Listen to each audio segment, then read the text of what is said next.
8 de mayo se recuerda un aniversario más de la caída de lo peor que ha habido en este planeta, el nazismo, mi querido Jesús, y creo que es importante recordarlo en un contexto, pues, ¿por qué no decirlo actual?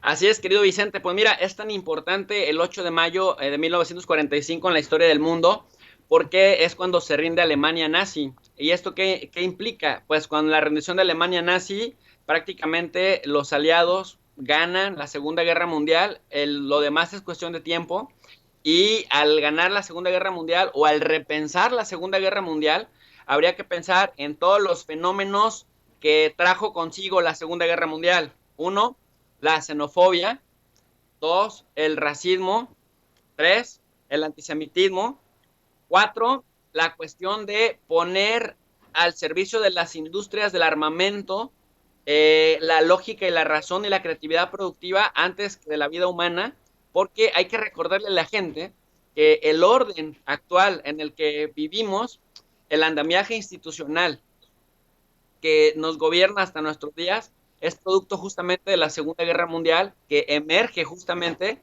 con la derrota de Alemania. Es decir, el sistema de Naciones Unidas, con sus organismos especializados, con sus órganos permanentes, como son la Corte Internacional de Justicia, el Consejo de Seguridad actual, la Asamblea General de las Naciones Unidas, el Consejo Económico y Social, la Secretaría General, que rige hasta nuestros días, que de alguna manera coordina los esfuerzos internacionales por luchar contra la inseguridad y contra las amenazas colectivas, y por promover y fomentar la paz y la seguridad internacionales, justamente vienen de la derrota de Alemania en la Segunda Guerra Mundial. Y Vicente, otra cosa muy importante de la Segunda Guerra Mundial es que cambia la dinámica de las guerras, en el sentido de que meses más tarde, en agosto del 45, ya con Alemania rendida, con Hitler muerto. Recordemos que oficialmente la historia dice que Hitler se suicida el 30 de abril del 45 y que 8 días después se da la rendición alemana, que sería en 8 de mayo, es que también se ensaya la bomba atómica. Y la bomba atómica le cambia también la dinámica a las relaciones internacionales, porque ya nadie se atreve a seguir, a volverlas a utilizar, porque ya hay 9 potencias que son parte del club nuclear y que activarían el mecanismo de la destrucción mutua. Es decir, el primero que se atreva a utilizar un arma nuclear va a tener respuesta, y esa respuesta va a llevar a la destrucción mutua de la especie. Entonces, la Segunda Guerra Mundial es muy importante por esos términos, porque tiene un andamiaje institucional que fue creado para un orden de posguerra, pero rige hasta nuestros días. Es importante porque desnuda, digamos, los intereses que prevalecen de fortalecer las industrias del armamento por encima de la vida humana, porque hay un cambio también financiero, económico y comercial, que tiene como base Bretton Woods, la reunión de Bretton Woods de 1944, que se va a materializar con la creación del Fondo Monetario Internacional, el Banco Mundial, y posteriormente en el 48 el GATT, el Acuerdo General de Aranceles, que para 1995 se convierte en la Organización Mundial del Comercio.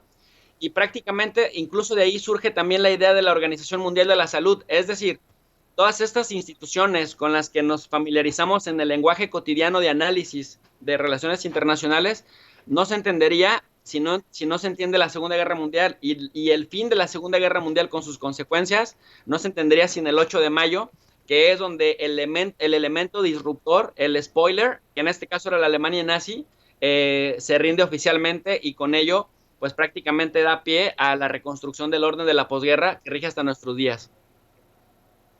Tan lejos y tan cerca la caída del nazismo, porque en algunas partes lo vemos más vivo que nunca, y por ejemplo lo vemos en grupos supremacistas blancos en Estados Unidos, en esto de contar una historia, una mentira para que se convierta en verdad.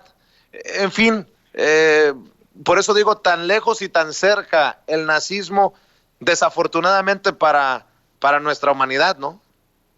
Así es, querido Vicente, muchas lecciones también sociológicas que aprender, porque, mira, pensándolo en términos sociológicos, el nacionalsocialismo impulsaba por un lado sí el nacionalismo, pero por otro lado la xenofobia.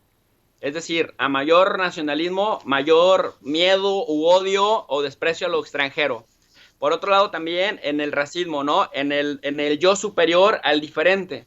que después ha sido utilizado en un sinfín de situaciones para poder justificar políticas de agresión, políticas de intervención, y en el, digamos, basado en el derecho que tiene esa raza superior a imponerse a los demás, que son ejemplos que han replicado otros países con el paso del tiempo. Recordemos que el nacionalsocialismo parte de esta base fascista inspirada en la Italia de Benito Mussolini, pero no son los únicos ejemplos. Hay ejemplos en los países nórdicos, hay ejemplos en el mismo Estados Unidos de grupos supremacistas, hay ejemplos en Israel mismo, la parte de la derecha que se funda justamente inspirada con Vladimir Jabotinsky en el mismo Benito Mussolini, y muchos otros en Polonia, en la parte de Europa oriental, que básicamente retoman o piensan el modelo nacionalsocialista en términos de la cuestión racial, y que no hay mucha diferencia. De hecho, hasta nuestros días solemos decirle a alguien que discrimina en términos racistas a otro, le decimos fascista, justamente porque pues, nos recuerda a esta época de la entreguerra en Italia y después de la Segunda Guerra Mundial en Alemania, en donde estos discursos son los que imperan. Pero una cosa muy importante, para no hacer un juicio, digamos, descontextualizado, pero decir que tampoco Joseph Stalin era mejor, y tampoco Churchill era mejor, y tampoco Charles de Gaulle era mejor. Recordemos que Gran Bretaña y Francia se comían África a pedazos y se repartieron el mundo en el Medio Oriente, por ejemplo, ¿no? Hasta llegaron hasta Indochina. Recordemos las purgas de Joseph Stalin en la Unión Soviética, lo cual obviamente no justifica lo de Hitler, pero para ponerlo como en una época en donde prácticamente todos los actores en competencia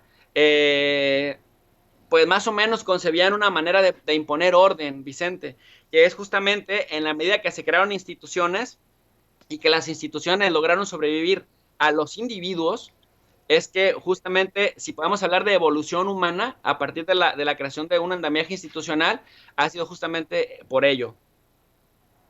Pues qué interesante siempre platicar contigo, profesor Jesús López Almejo, profesor de Relaciones Internacionales, y yo le voy a pedir a las personas que nos ven y nos escuchan, a las miles de personas que nos ven y nos escuchan en Sin Censura, que también te sigan, se suscriban a tu canal. Hazles la invitación, profe. Profe, ¿me escuchas? Ah, sí, pensé que me ibas a hacer una pregunta, pero No, no te digo, hazle la invitación a la gente, profe. sí, pues invitar a toda la gente a que se suscriban al canal de Tu Profe DRI, esta plataforma de análisis del acontecer internacional, en donde vemos relaciones internacionales, estudiamos a las organizaciones internacionales, la geopolítica y los escenarios regionales, el de Medio Oriente, el de África, el de América del Norte, y lo hacemos de manera gratuita. En el pie de cada video ponemos los links de las lecturas para que la gente profundice de manera autodidacta en la medida de lo posible, hasta donde quiera. Entonces, la plataforma de RI busca profundizar y socializar el conocimiento universitario, Vicente, de manera gratuita. Por eso es que los invitamos a todos a que vengan a unirse a Tu Profe de RI. Muy bien, pues te agradezco, profe, te mando un abrazo, estamos al pendiente. Buen día, Vicente, un abrazo para todos y seguimos hasta el próximo viernes. Gracias.